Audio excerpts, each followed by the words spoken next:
पासियों के गौरवशाली इतिहास की इस कड़ी में आप सभी का एक बार फिर से स्वागत है। पासी वंश को सिर्फ वंश नहीं कह सकते, बल्कि एक बहुत बड़ी संस्कृति है जो हजारों सालों की विरासत है।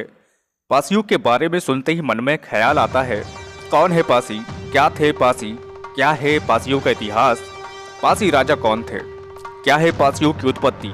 आज ये सारी बातें आपको इस वीडियो के माध्यम से मालूम पड़ेगी। पासी जो संस्कृत भाषा के शब्द पाशी से बना है, जिसे हिंदी में पासी कहते हैं। इस शब्द का संधि विच्छेद करने पर पा प्लस 80 में टूटता है और 80 का अर्थ तलवार से होता है। इस प्रकार से इसका शाब्दिक अर्थ तलवार धारण करने वाला अथवा योद्धा होता है।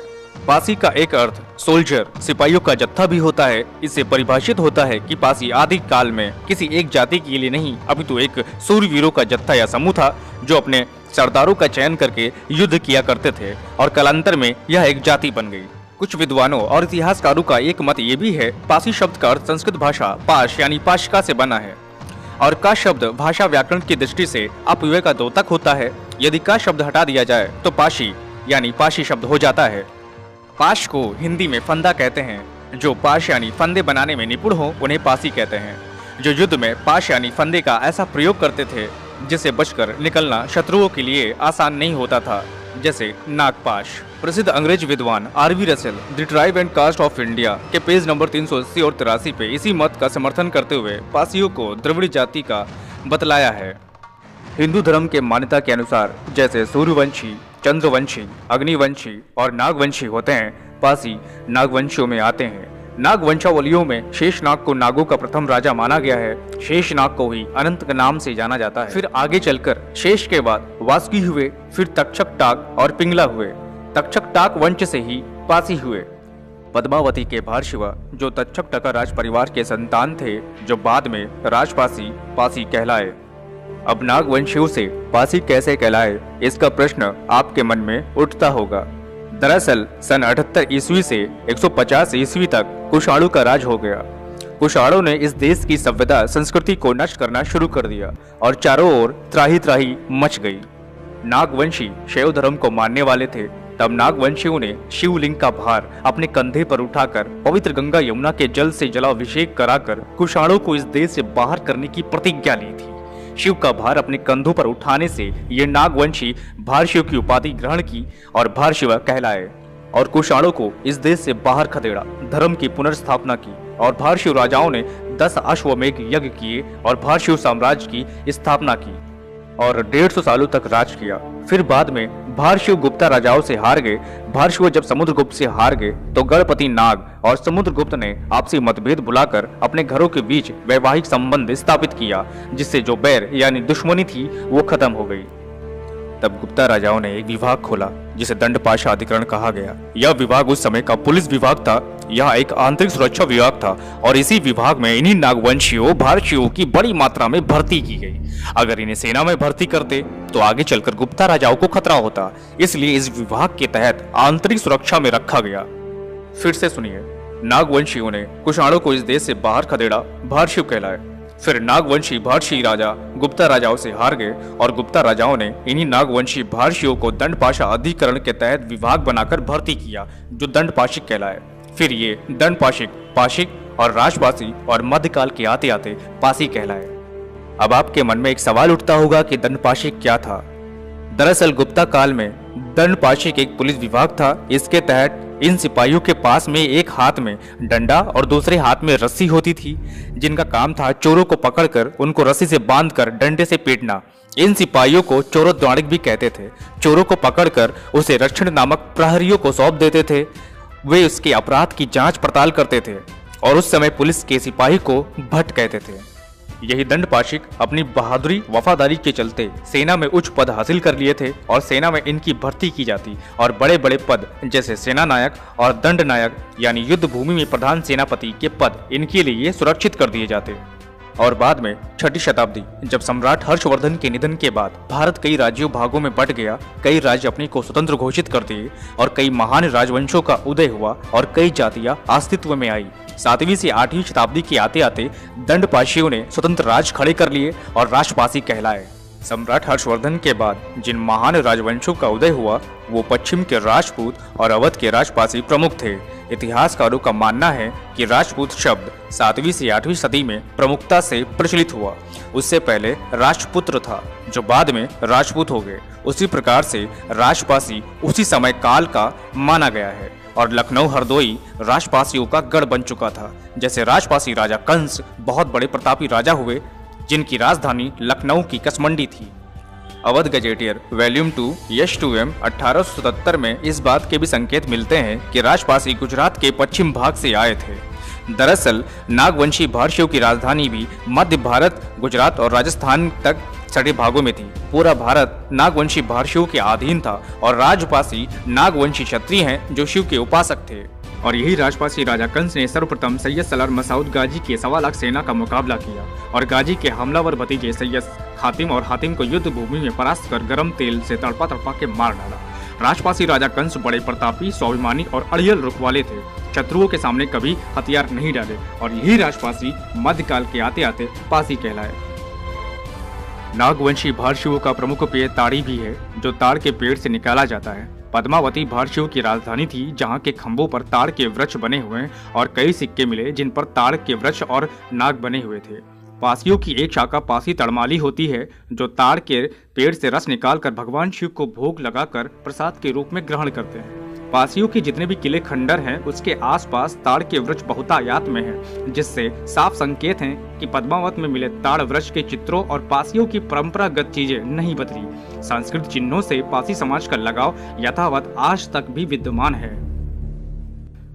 चूंकि पासी एक मार्शल कौम है जो सदियों से जूझती आ रही है, नागवंशी भारतीय बनकर कुषाणों को इस देश से बाहर का रास्ता दिखाया। यही नागवंशी भारतीय दंडपाशिक बनकर गुप्ता साम्राज्य की शासन व्यवस्था को संभाला। दंडपाशिक से राजपासी बनकर तुर्क आक्रमणकारियों को बर्बाद किया, फिर पासी बनकर मुगलों और अंग्रेजों का मुकाबला किया। और अब कुछ बात करते हैं ऐसी किंवदंतियों की जो पासियों के साथ में जुड़ी हुई है। पौराणिक कथा अनुसार युद्ध विज्ञान के प्रख्यात जानकार और दानवों के गुरु ऋषि भृगु के वंशज भगवान परशुराम ने धारदार गाज से 5 तलवारें बनाई थी, जिसे संचालित करने के लिए जिन कबीलों को ये 5 असी यानी 5 तलवारें दी गई पासी कहलाए। इसीलिए पंजाब हरियाणा के तरफ के पासी परशुराम को अपना गुरु मानते हैं और अपने आप को परशुरामी पासी कहते हैं। और यही नहीं, एक किंवदंती और भी जुड़ी है। कहते हैं कि पासी कौरव थे। जब इसकी मैंने पड़ताल की तो मुझे कौरवों के 100 पुत्रों में से एक पुत्र जिसका नाम पाशी था ऐसा मिला। अब नाम की समानता से इसे पासियों के साथ जोड़ दिया गया। इसे तो इतिमोलॉजी कहते हैं। अब इतिमोलॉजी होती क्या है? दरअसल इतिमोलॉजी यानी शब्द के अनुरूप उसकी संरचना करना, जो आगे चलकर किंवदंती का रूप ले लेती है। और किंवदंती ऐतिहासिक और वैज्ञानिक दृष्टिकोण से सही नहीं मानी जाती और इसीलिए नागवंशी भारतीयों से दंडपाशिक से राजपासी उस समय काल में हुए परिवर्तन की दृष्टि से वैज्ञानिक और ऐतिहासिक कसौटियों पर खरी उतरती है, जिसका समर्थन उत्तरापथ के नाग शासक तथा शिल्पकार आंदोलन का इतिहास, जिसे डॉक्टर निवल वियोगी और प्रोफेसर यम अनवर अंसारी अपनी पुस्तक में करते हैं कि पासी पद्मावती भारतीयों के टाक वंश के संतानें थी, जिनका राजपाट छिन जाने के बाद एक जाति अवध क्षेत्र में पासी और विंध्य क्षेत्रों में भर बनकर उभरी।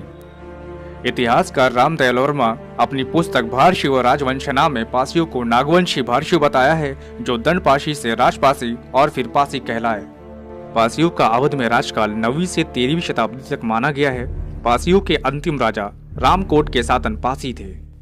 जब इनका राजपाट छिन गया तो मुख्य भूमि से बेदखल हो गए, लेकिन लड़ना नहीं छोड़ा क्योंकि इनका जन्मजात पेशा ही युद्ध करना था, जो बाद में कई हिंदू राजाओं के यहाँ बड़ी संख्या में सैनिक होते थे। लेकिन कई पासी राजाओं ने मुगल काल से ब्रिटिश काल के बीच कई स्वतंत्र राज्य एक बार फिर से खड़े कर लिए थे।